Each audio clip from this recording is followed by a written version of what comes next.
Hey everybody, this is the Platinum Knight here with another double first impressions video. And today's double first impressions video is Spider-Man Across the Spider-Verse and The Flash. Starting off with Spider-Man, I'm not gonna talk about this film too much because all you need to know is it's amazing. This is a must-see, perfect for Spider-Man fans. The animations are excellent, the story is creative, great character development. I love Gwen Stacy. I already liked her in the previous installment, but I was honestly surprised how the film gives her a lengthy introduction and expands on her character throughout the movie. That was nice. I did review Into the Spider-Verse way back, but when I rewatch my review, I feel it was more like a first impressions video, seeing how I wish I could have said more. While Into the Spider-Verse didn't really explore the multiverse, seeing how it was just different Spider-Men or people entering Miles Morales' world. Here in Across the Spider-Verse, it was really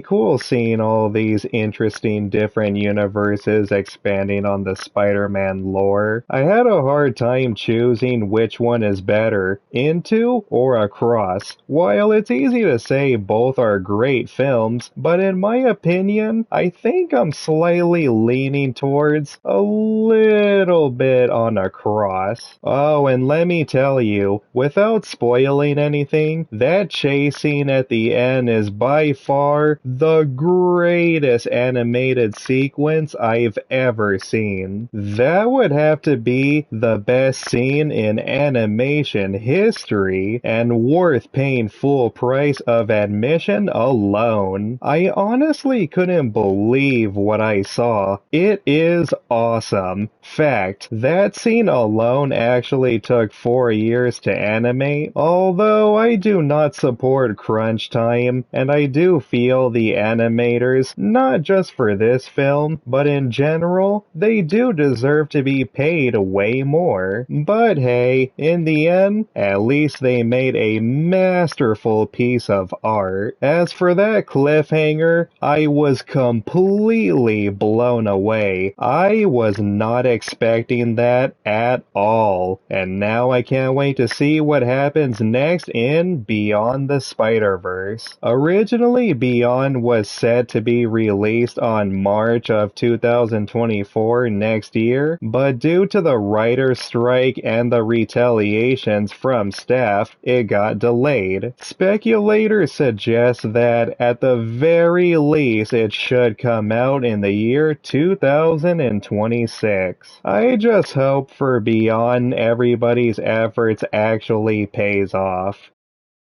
Moving on to talking about the next film that isn't so great, and that is The Flash. Oh boy, where do I even begin? Originally, I was planning on boycotting this movie for obvious reasons, but what changed my mind at the last minute was seeing Michael Keaton returning as Batman in the Super Bowl trailer. For those who don't know, I am a fan of Tim Burton's 1989 Batman film, so I felt like I was obligated to see The Flash as Mr. Keaton always seemed like he missed being the Caped Crusader. Look, it's no secret that I really dislike Ezra Miller. I've made that public on Twitter. He is vile, evil, disgusting, a groomer, abusive, and imbecile.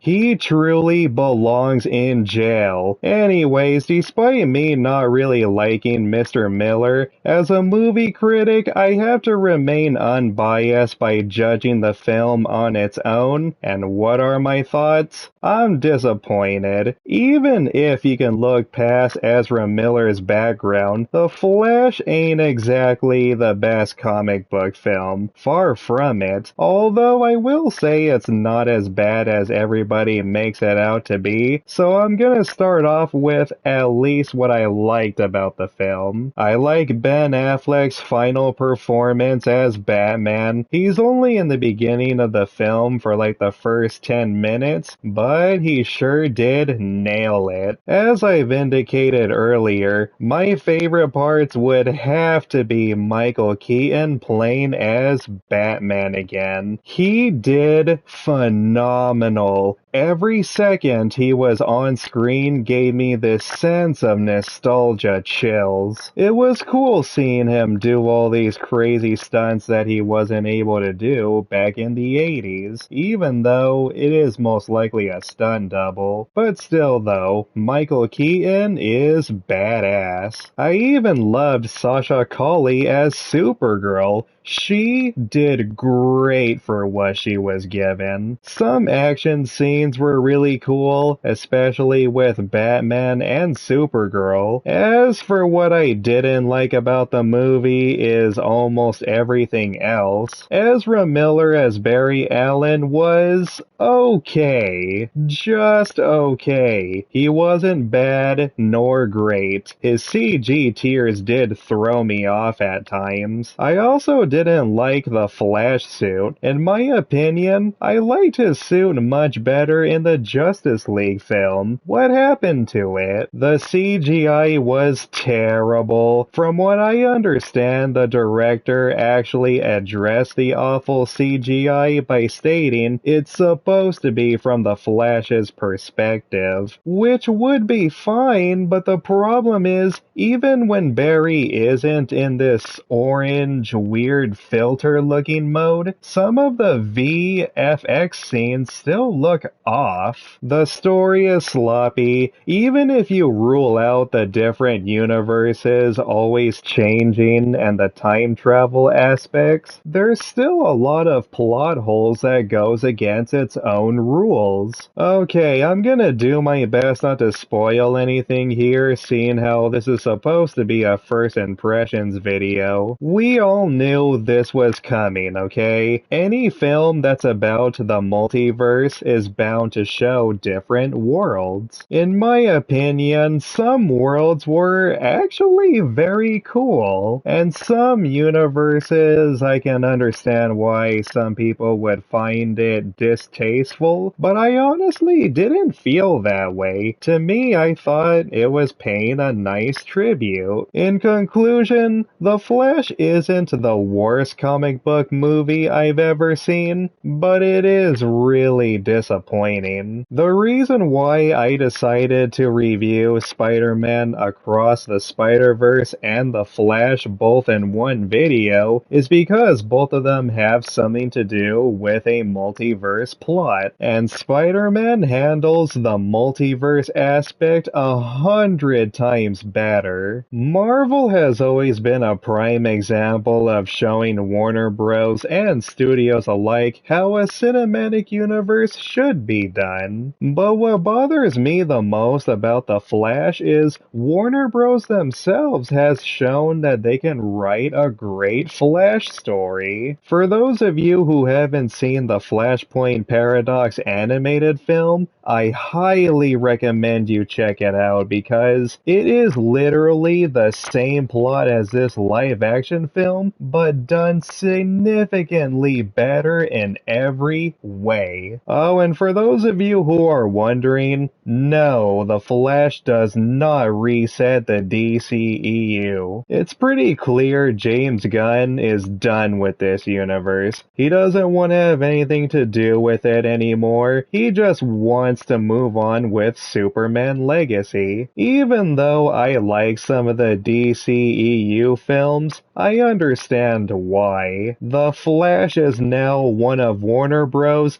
Biggest box office bombs of all time, with a $200 million loss. While there was multiple good reasons why, and I was originally going to boycott this film, at least I got what I wanted wanted, and that's Michael Keaton as Batman, and that's exactly what I got. So at the end of the day, I feel like I'm the winner. Hopefully James Gunn does a better job with this new DC cinematic universe, and puts these beloved characters on the right path. Alright everybody, that's it for this double first impressions video. That's it for both Spider-Man Across the Spider-Verse and The Flash. If you enjoyed this video, then please be sure to give me a like and subscribe. Hit that notification bell for new videos, and peace out everybody.